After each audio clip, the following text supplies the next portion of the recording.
كيف تسوي الفاصوليا البيضاء الناشفة والرطبة بالطريقة اليمنية مثل المطاعم والفوالات؟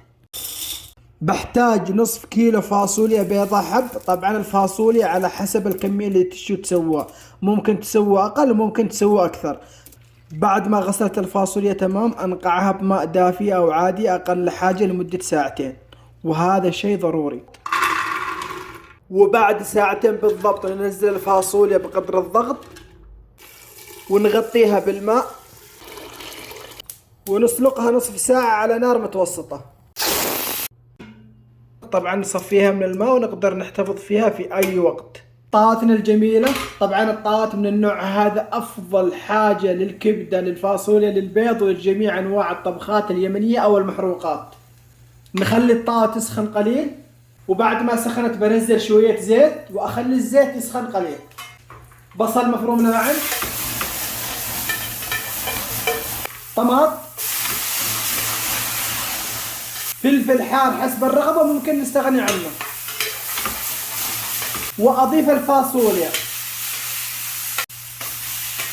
قليل ملح، كشنة جاهزة او كشنة المحروقات، ونقلب الفاصوليا مع الكشنة تمام. بهارات مشكلة.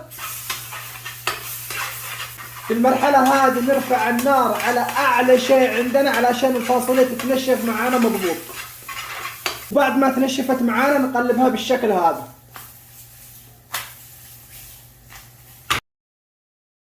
علشان تعطيكم طعم الفاصوليا المضبوطة نرش عليها قليل بهارات بالشكل هذا ونقلبها. البهارات نرشها في الجهتين ونخليها تاخذ لذعة وتذوقوا احلى فاصوليا ناشفة. وهذه هي جاهزة ما شاء الله تبارك الله. اذا تشتوا الفاصوليا تطلع معاكم مضبوطة لازم تاخذ معاكم اللذعة هذه. كزبرة خضراء اختياري، فلفل حار، صحن التقديم ما شاء الله تبارك الله. يا سلام سلم. وبنفس الطريقة بسوي الفاصوليا الرطبة.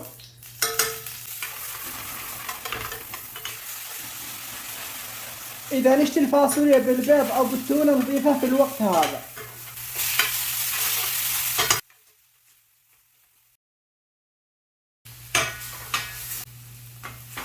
والآن أضيف الماء. شوفوا لي ما شاء الله تبارك الله. والآن أسكبها في الحرضة. ما شاء الله تبارك الله. بهارات بالشكل هذا، كزبرة خضراء وفلفل حار حسب الرغبة. وأهم حاجة الحليب العدني المضبوط. وهذا الحليب العدني ما شاء الله تبارك الله. وهذه هي جاهزة ما شاء الله تبارك الله. طبعا يا جماعة الطعم لذيذ جدا جدا. طبعا الأكل اليمني لا يعلى عليه وما يحتاج لوصف. في سؤالين برد عليهم، تأكل الكمية هذه كيف؟ لا يا جماعة الخير، أنا أصور الوصفة هذه على مراحل. اليوم أصور وصفة وأمس صورت وصفة وقبلها صورت وصفة علشان أجمع لكم فيديو واحد. السؤال الثاني اللي هو ليش الفاصوليا حق المطاعم تجي فيها طعم بهارات أو لذعة حلوة؟ الطعم البهارات هي وقت تقلبوها رشوا عليها رشة بهارات وقلبوها وشوفوا كيف الطعم كيف النكهة تطلع معاكم. ضروري تجربوا الوصفة. عليكم بالعافية.